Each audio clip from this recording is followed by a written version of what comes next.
Corridor Sud, le Flash Info. Salut à tous et bienvenue pour ce nouveau Flash Info de ma traversée des Pyrénées sur le GR10. Il reste une étape aujourd'hui, c'est la journée 25, c'est l'avant-dernière étape. Je vous ai laissé sans Flash Info pendant 3 jours, les journées 23 à 25, qu'on va tenter de faire un bref résumé. Déjà la journée 23, donc c'était... Je suis parti depuis Bolker, vous savez là... c'est pas une station vraiment, mais si, parce qu'au-dessus il y a Bolker 2000 et Super Bolker, je crois. Bref, Bolker, voilà, c'est plutôt le village qui n'est pas si touristique que ça, mais il y a quand même un Intermarché. Et ça, c'est pratique, parce que j'ai pu aller à la pharmacie aussi qui était en face, chercher pour les... Qu'est-ce qui me manquait? Ouais, des produits lentilles. Il me manquait aussi quelques compides pour mes ampoules. Et bon, mes ampoules, ils sont en fin de vie, mais c'était plus pour protéger la peau. Il reste quand même des petits morceaux d'ampoule. Et puis voilà, j'ai été à Intermarché prendre du skyr. Ça, c'est pas mal aussi parce que ça enrichit bien le petit déjeuner. Et je suis parti donc à... Alors, oui, ce qui était drôle dans ce gîte, c'est que j'étais tout seul. J'en ai peut-être déjà parlé.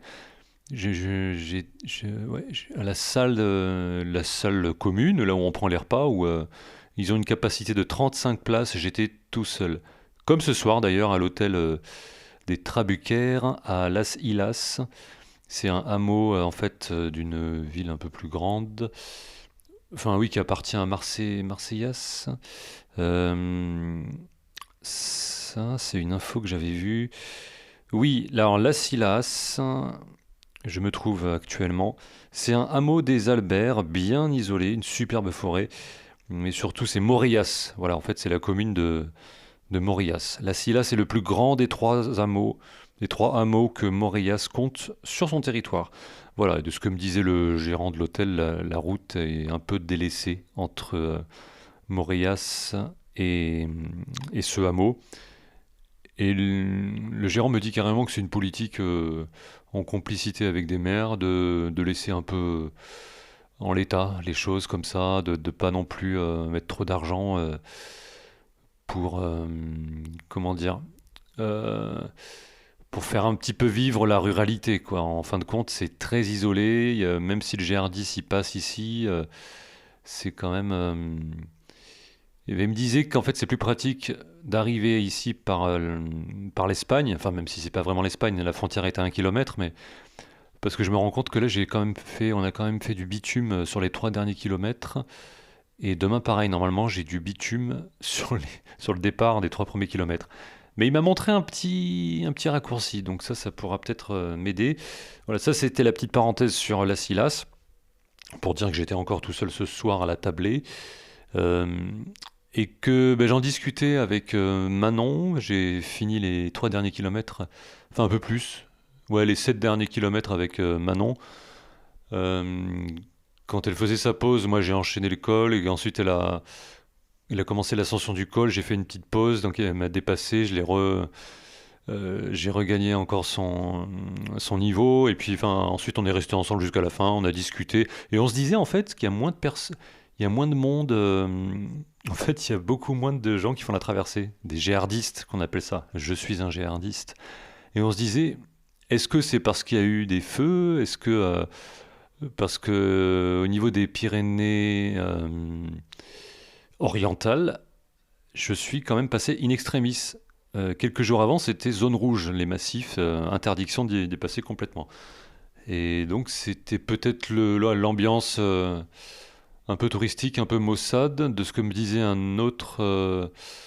Ça, c'était pas un randonneur, c'était plutôt un habitué d'un bar, j'allais dire un pilier de bar, mais très sympa en tout cas, cette soirée à Pi, euh, à l'auberge de Pi, où il me disait que oui, c'était pas folichon l'ambiance en ce moment avec les feux qu'il y avait, etc. Bref, ça c'est pour la petite histoire. Et donc, voilà, nous sommes la journée 23, j'ai parcouru 41 km et 2267 mètres de dénivelé. Euh, je suis resté dehors en tout 13h42 avec les pauses. Ça, c'est donc de Bolker jusqu'à Pi. puis petit village sympathique. De l'autre côté, donc on a le col du Manté, et on est obligé de passer par le Manté. Magnifique village aussi.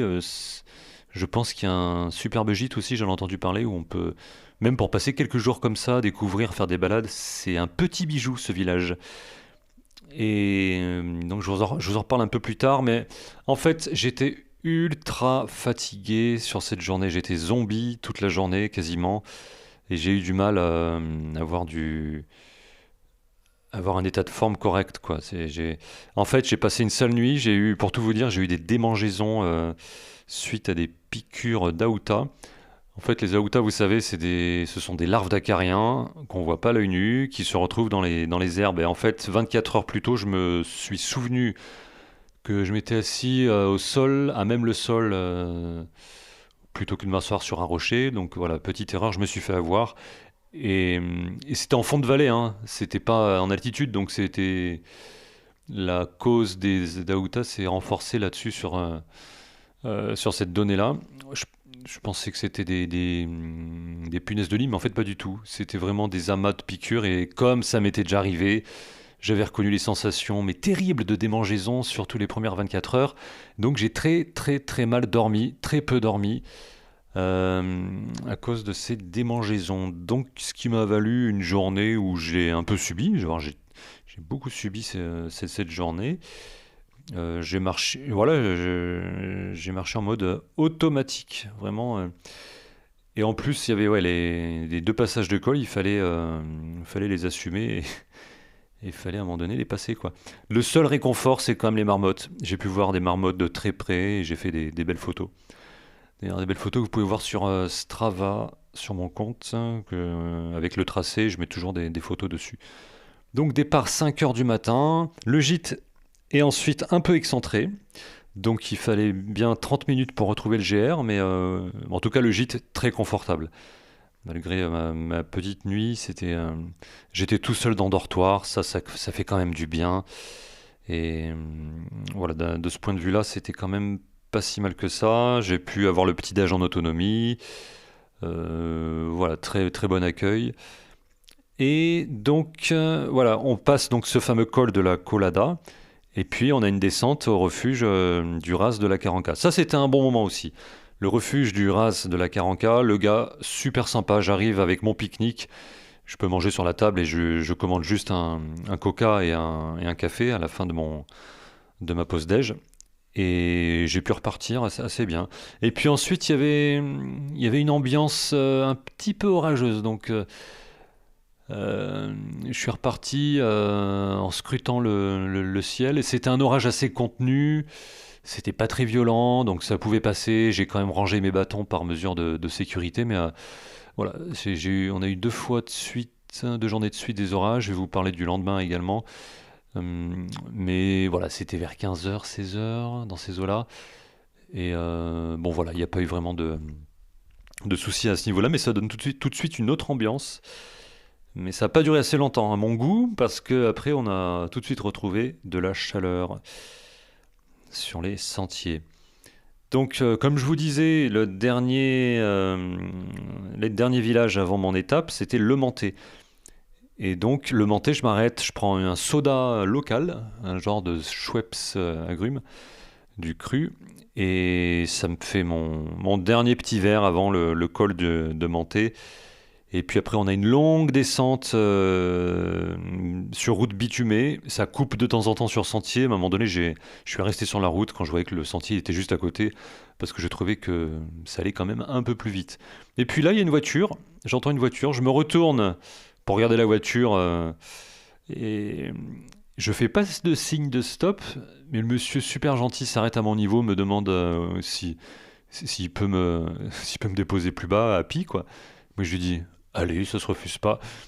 Et franchement, ben, je regrette pas. C'est un gars super sympa qui a fait de la rando, et qui avait même fait, lui, la traversée du GR10 en 2009. Donc voilà, on a bien discuté. Il m'a donné des conseils pour la journée du lendemain. Il m'a suggéré de faire le sommet du Canigou, parce qu'il trouvait que c'était un peu plus direct que le GR10 officiel, qui fait un chemin très monotone, apparemment très long. Donc Après, je me suis posé la question de l'alternative parce que, et je vais vous raconter, ce sera l'objet de la journée numéro 24. Et donc, voilà, je vous la fais courte, j'arrive à Pi, superbe auberge. Il y a un gîte et une auberge juste à côté. L'auberge, elle fonctionne avec le resto en face, donc il y a juste à traverser la petite route. Et puis là, je tombe sur une ambiance de village, mais super sympa, une bande de potes qui se retrouvent avec un gars mais, attachant, sympa, quoi, un pilier de bar, vous voyez, mais enfin, un pilier de bar, c'est péjoratif, je veux dire, mais le gars quand même bien chaud, quoi, en santé.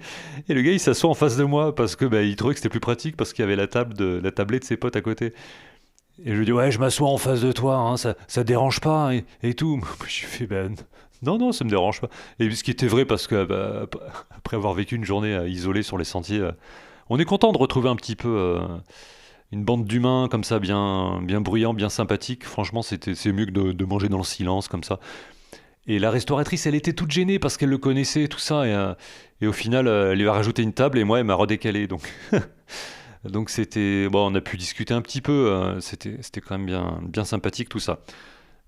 Surtout elle m'a fait le petit déj autonomie, mais c'était le top du top. Elle m'a mis dans une gamelle tout ce que j'avais besoin. Elle m'a mis le pain. Elle m'a mis, je sais plus, non, il n'y a pas de céréales, mais elle m'a mis ouais, un bon petit déj plus mon pique-nique du lendemain, tout ça dans une gamelle. Et du coup, j'ai pu brancher la gamelle parce que c'était une gamelle qu'on branche soit sur 12 volts, soit sur prise secteur. Donc c'était vraiment top avec le café thermos qui était encore chaud. Donc pour ça, c'était quand même pas mal. Voilà, ça c'était pour la journée 23 de Bolker Happy. Maintenant, la journée d'hier, donc la journée 24. Donc je suis parti de Pi et je suis arrivé au refuge de Batter. Je suis parti vers 4h40, il me semble, à la frontale, bien évidemment, hein. Et c'était là que j'avais un choix à faire. Est-ce que je fais le sommet du Canigou ou pas? Donc le pic du Canigou, c'est quoi le pic du Canigou? Il est à combien? Il est à 2700, je crois. Euh,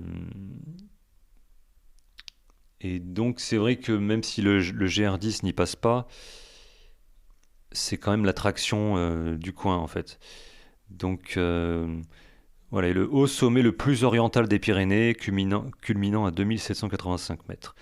Il fait partie donc du massif du Canigou. On peut le faire à pied. Ça crapahute un petit peu, il n'y a pas d'escalade, etc. On met les mains un petit peu à un moment donné, on passe par une cheminée et puis on arrive au sommet. Donc j'ai fait le choix de faire le sommet et puis donc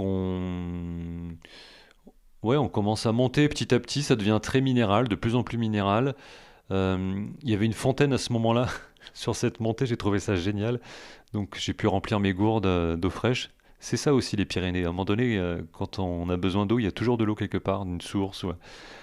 Et puis au moment où il y a un embranchement, je regarde un petit peu la suite du programme. Ça m'a l'air un petit peu plus confus au niveau du sentier pour le sommet. Et je me suis dit, je vais pas tenter le sommet. Peut-être ça va me ralentir les passages un peu techniques avec mon gros sac à dos d'itinérance. Enfin, gros sac à dos, j'ai pas une tente et un sac de couchage, mais quand même, c'est pas le petit sac à dos à la journée. Donc, j'ai pris l'embranchement et je suis passé par les crêtes du Barbet. Et c'était tout aussi magnifique. On voyait le sommet juste en face. Donc, parfois, c'est mieux de voir le sommet en face que d'y être dessus. Bon, parce que la vue est pratiquement la même. Je suis 100 mètres en dessous et j'ai pu voir la ville de Prades et la ville de Vinça avec son lac. On voyait pas la mer parce qu'il y avait des brumes de chaleur, mais on était dans une superbe ambiance minérale. C'était bien dégagé à ce moment-là. C'était quand même pas mal. Et puis je redescends jusqu'au refuge de Mariaille, où j'ai pu, pareil, faire manger mon pique-nique et commander un coca. Et le café, j'en avais mis dans ma gourde. Vous vous souvenez, ma petite combine, je mets le café thermos du matin dans ma gourde, spécial café. Euh, Là, sur cette journée, j'étais mieux, j'avais bien récupéré. Et donc, pour résumer, j'ai fait 37 km et 2284 mètres de dénivelé positif en passant 13h40 dehors. Et puis, je rajoute que j'ai vu quand même deux isards, mais tout proches. Voilà. Et le pire, c'est que c'est à midi. c'est rare de voir des animaux aussi tard dans la journée. Et, bon, peut-être que je faisais vraiment pas de bruit à ce moment-là, et puis je les ai surpris. Ils ont pas pris la fuite en plus. On s'est respecté, chacun on s'est regardé, et puis j'ai eu le temps de dégainer l'appareil évidemment pour une belle photo. Et puis j'arrive le soir au refuge de Bater. Après encore un petit moment d'orage assez contenu. Voilà, donc ça donnait tout de suite une autre ambiance. Ça s'est un petit peu rafraîchi, c'est aussi l'avantage. Et j'ai croisé un gars qui me disait non, non, mais c'est bon, vous inquiétez pas, vous serez à l'abri au-dessus. L'orage il commence à passer bien à côté. Et puis voilà, c'était pas non plus le gros gros danger. Pareil, j'ai rangé mes bâtons pour être sûr, mais voilà, c'était plus par mesure, par habitude et par précaution qu'autre chose. Et, et donc dans la descente, on arrive après un petit passage de route bitumée au refuge de Bater. Ce refuge de Bater, qui est quand même assez spécial, c'est ouais, une espèce de bloc qui ressemble aux anciens bâtiments de, de l'URSS. Et, et en fait, ce bâtiment, ce grand bâtiment, il est scindé en deux. Il y a la partie actuelle exploitable donc du refuge, qui est ouvert que l'été, parce que la route est fermée en hiver. Et puis il y a l'autre partie qui est interdit donc de par la préfecture. Il y a un arrêté préfectoral. En gros, tout peut s'écrouler. Évidemment, les deux ne sont pas liés structurellement parlant. Il y a vraiment deux murs distincts, etc. De ce que m'a raconté l'un des jeunes employés du refuge. Et en fait, c'était une ancienne base de vie pour tous ceux qui bossaient sur l'ancienne mine. Voilà, donc il y avait une petite ambiance comme ça à l'intérieur, très rustique, les dortoirs très très rustiques, de la moisissure un petit peu dans la salle d'eau, etc. Mais bon, il y a quand même l'eau chaude, c'est le gros avantage, c'est quand même raccordé au réseau électrique et le réseau d'eau, donc ouais, il n'y a pas de souci de mettre un jeton, d'avoir l'eau chaude ou pas. Non, non, là, on se pose pas de questions. On prend une bonne douche chaude, on en profite. Le repas était super bon. Il y avait un groupe d'anglais il disait que ça faisait la 16e année qu'il faisait un tronçon du GR10. Il y avait un Belge aussi. Donc on était une bonne tablée. Et je pense que c'est la dernière ambiance comme ça que j'ai vécu sur cette traversée. Parce qu'après, bah, ce soir, j'ai mangé tout seul. Et demain soir, j'arriverai à mon hôtel à Bagnols-sur-Mer. Je serai plus dans l'ambiance GR avec les fameuses questions. Et t'es parti d'où? Et tu fais quoi? Etc. Tu fais quel tronçon? Dans quel sens? Voilà, je buerai ma bière tout seul, mais c'est pas très grave. Tout ça, le tout, c'est d'avoir vécu une belle traversée. euh, et demain, donc, c'est la fin, c'est la dernière étape. Donc, ça fait quand même quelque chose. Et, et donc, aujourd'hui, je vais vous quand même parler pour finir le trio de journées à rattraper au niveau des flash infos. Aujourd'hui, journée 25, avant-dernière journée, 41 km, 1966 mètres de D+, et 13 heures passées dehors. Donc, je suis parti du refuge avec un bon petit-déj aussi. Il m'avait mis sur le plateau, dans la salle commune, il m'avait mis au choix des Frosties ou des chocs à pic, hein. Ça, c'est le duo classique dans les refuges, avec du pain de mie, voilà, du beurre président en sachet individuel, vous connaissez. Et puis, confiture de myrtille, voilà. Et avec jus d'orange, du lait et le café. Le café, où voilà, il m'a demandé l'heure à laquelle je prenais mon petit-déj, je lui ai dit 4 heures du matin, parce qu'en fait, ils ont un programmateur. Donc je suis arrivé, le café était en train de couler, et ça, c'est génial. Voilà, j'ai pu remplir le café dans ma gourde aussi. Euh, et donc ce matin, je pars à la frontale à 4h30 ou 4h40, bref, et j'arrive après une bonne descente. Je suis entre le refuge de Bater et la ville de Arles-sur-Tech. Et puis là, il y a une dame. Enfin, il y a une dame. Je la vois après, la dame. Surtout, ce que je vois, c'est deux chiens sur un chemin, deux chiens qui commencent à m'aboyer dessus. Donc je me dis, merde, fais chier. Et je commence à ralentir, à leur parler. Je dis, ouais, ouais, non, mais c'est bon, chut, tout va bien, tout va bien. Et après, j'entends siffler. Et donc, c'est cette dame-là. Et du coup, je commence à parler plus fort à la propriétaire. Je ne savais pas où elle était, mais je savais qu'elle allait venir. Et je lui disais, c'est bon, là, je peux passer ou... Vous pouvez appeler vos chiens, là, s'il vous plaît? En fait, elle est venue. elle m'a dit ouais, il y a un chien sur deux qui est à moi, tout ça. Donc bon, elle est venue et elle a un peu pesté contre moi parce que bon, voilà, j'ai dû la réveiller. Elle a dit non mais c'est quoi ça de passer à 6 heures du matin c'est le GR10, c'est ça. De toute façon, en plus c'est fermé là, c'est interdit et tout. Mais je fais non, madame, les interdictions ont été levées. Et là, il m'enchaîne, elle me sort, c'est un terrain privé ici. J'ai trouvé ça mais tellement ridicule. Cette attitude là de shérif et de dire genre ici c'est mon territoire, ben non, ici c'est le GR10 quoi, c'est un chemin, c'est pas, c'est un chemin il y a quand même un droit de passage de randonneurs, peu importe privé pas privé quoi, c'est le GR10. Donc voilà, c'était la petite rencontre inattendue du matin.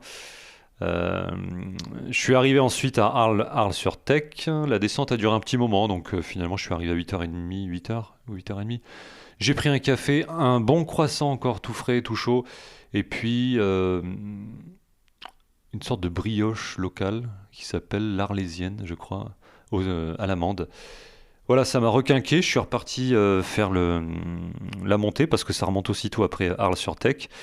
Et puis j'ai quand même fait la grosse difficulté. J'ai monté quoi, 900 mètres, et ça s'appelle le Roc de France. Et c'est un col qui est pas terrible, hein, c'est purement utilitaire pour passer parce qu'il n'y a aucune vue, il y a des antennes, enfin c'est vraiment pas terrible. Et même cette étape, elle n'était pas extraordinaire, c'était assez monotone, on passait beaucoup en forêt. Bon, ce qui était sympa, c'est que j'ai fait toute la fin de l'étape avec Manon, une jeune Parisienne super sympa. On a discuté pas mal et ça m'a permis de pas voir le temps passer sur la fin. Et elle est partie depuis Cauterets. Elle fait essentiellement du bivouac. Donc elle porte sa tente et son sac de couchage. Donc voilà, ça a permis d'arriver et de boire un coup ensemble à Las Illas. Donc, euh, et puis voilà, le repas, tout ça, etc. Non, c'est un lieu super sympa. C'est vraiment isolé. C'est très rural. Ils sont éloignés. C'est un hameau qui est éloigné de la commune principale par une route très sinueuse, apparemment qui est pas terrible. Voilà, l'hôtel s'appelle l'hôtel des Trabucaires. Les Trabucaires, c'était en fait dans les années 1840 des bandits de grand chemin qui faisaient des attaques de diligence, etc. Et en fait, c'était un peu leur repère. Jusqu'au moment où ils ont été trop loin, ils ont fait le coup de trop, et à l'époque, le préfet a dit aux gendarmes d'Arles-sur-Tech, bon maintenant vous allez me les chercher. Et ben, c'était fini pour eux. Ils se sont fait choper. Et bon, je vous raconte pas toute l'histoire, mais bref, c'est assez drôle, toute cette histoire de ces bandits. Demain, dernière étape. Et oui, 26e journée, donc j'ai respecté tout mon programme. Je suis assez content et fier de moi, je dois dire. Et demain, c'est une longue journée qui fait 48 km, mais ce sera jour de fête. Bon, déjà, c'est moins les gros dénivelés, c'est 1773 de dénivelé quand même, mais c'est ni 2000, ni 2500, ni 3000, ça change tout. Et je vais descendre 2300, donc je vais plus descendre, c'est logique puisque je regagne la mer. Et voilà. Donc demain, si tout se passe bien, j'arrive direct, je me baigne en Méditerranée et je vous raconterai tout ça. Voilà, je vous remercie et je vous dis à demain.